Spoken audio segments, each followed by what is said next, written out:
Ассалому алейкум дӯстон, хуш омадем ба шабакаи мо. Дар навори имрӯза оиди рақиби нави Нурулло Алиев Ҷош Уик гап мезанем ва имкониятҳои ӯро барои ғолиб шудан бо имкониятҳои Нурулло Алиев муқоиса карда дар охир прогнози худро медиҳем. Дар ягон ҷо нишаста лайкро зер кунед, мо боша наворро оғоз мекунем.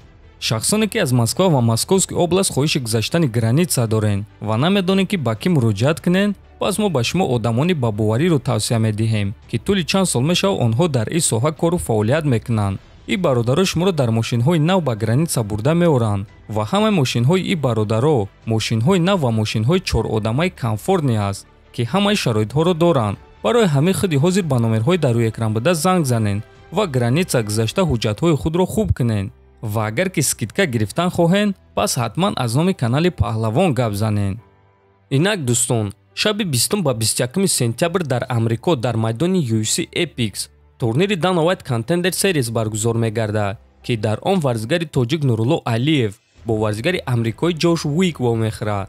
аз аввал рақиби Нурулло бояд ки варзигари армании Наир Меликян мешуд, аммо Меликян визаи амрикоӣ гирифта натавонист ва муҳорибаи ӯ зидди Нурулло Алиев қатъ шуд ва ташкилот ин имкониятро ба Ҷош Уик доданд. бояд гуфт ки кадоме дар ин муҳориба ғолиб шава, бо 90% боварӣ имконияти бо UFC шартнома бастанро пайдо мекунад. ҳозир шумо савол медиҳем ки барои чӣ 100% не 90%? барои оне ки дӯстон буданд ҳолатҳое ки ҷанговарҳо ғолиб шуданд, аммо ғалабаи онҳо дилгиркунанда буд ва ба президенти UFC Dana White маъқул нашуд ва ӯ ба онҳо шартнома бо UFC-ро надод. танҳо аз ҳамин сабаб дӯстон 90%.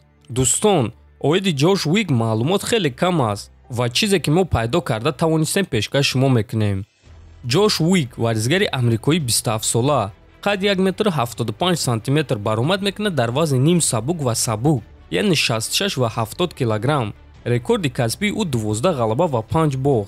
стили ҷангӣ MMA. ғалабаҳо: 3 ғалаба бо тариқи нокаут ва нокаути техникӣ, 7 ғалаба бо тариқи сабмишн, яъне усул ва 2 ғалабаи дигар бо қарори доваро. боғтҳо: 5 боғ бо қарори доваро.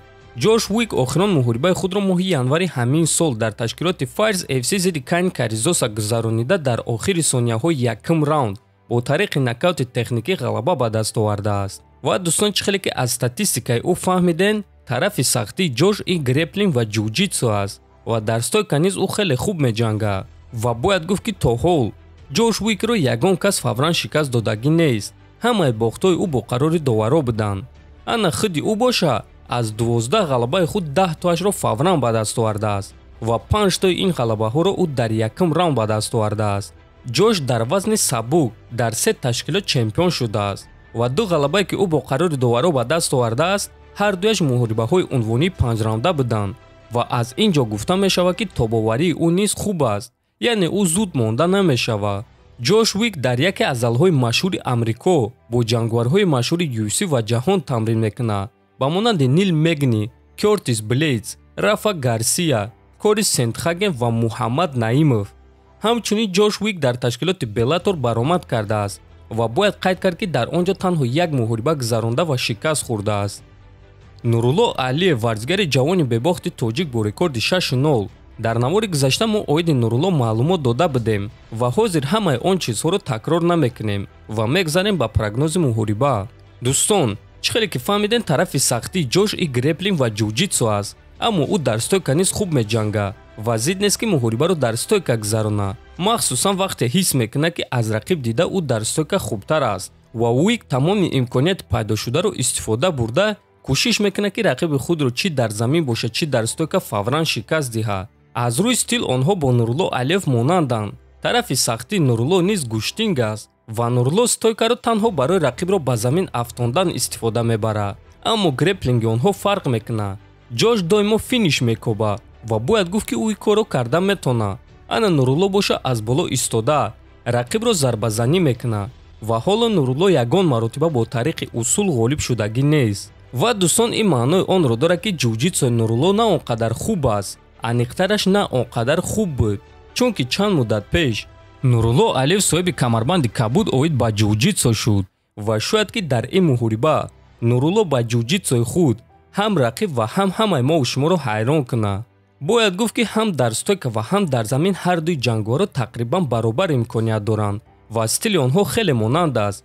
ва дар тобоварӣ ҳам ҳардуяшон хубанд ва аз сабабе ки ин муҳориба сераунда мешавад, фикр мекунем ки мо дар ягон тай аз онҳо хастагиро намебинем.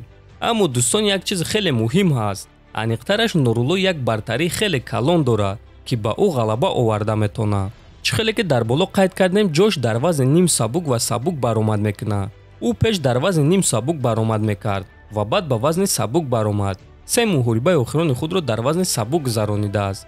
ана Нурулло Алиев бошад дар вазни сабук ва ним миёна баромад кардааст ва ӯ охирон муҳорибаи худро дар вазни 72-73 килограмм гузаронида буд. яъне дӯстон, дар вақти муҳориба Нурулло аз рақиби худ дида калонтар ба муҳориба мебарояд ва албатта ки қувваи ҷисмонии ӯ низ зиёдтар хоҳад шуд.